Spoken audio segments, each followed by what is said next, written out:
After taking over, they're at 54%, now at 65%. That's more than Man City in the Premier League. So they really do dominate the ball. Very defensively solid as well. They've averaged 26 goals conceded in each of the last 4 league campaigns, with a low of 20 in that first league title. He subsequently won another league title, but he's also known for getting amazing attacking returns out of his forward players. Yes. Pedro Gonçalves, who was on loan at Wolves, that didn't work out a few years ago, now one of Sporting CP's key men.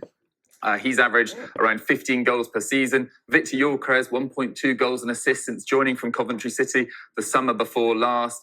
And they've had some great results in Europe as well. They beat Arsenal in the Europa League a few years ago. They've beaten Dortmund in the Champions League. They've got a draw at the Etihad. So he's got the European pedigree. He's dominated in his own league, taking a side that were struggling prior to him arriving, not to the same extent as Man United, but re-established them at the top of the Primera Liga.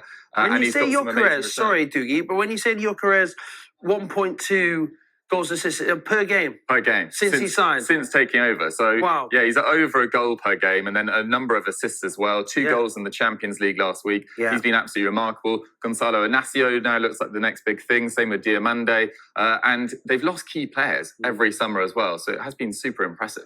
Could see a couple of these making the trip to wherever this man ends up as well, you would imagine. And he's used to winning, but he's had to do it while selling key players. You were just talking about that. You know, as someone who's had to sell and rebuild. Yeah, absolutely. Pedro Porro went to Spurs, Manuel Ugarte to PSG, João Palhinha, who initially took on loan to Braga.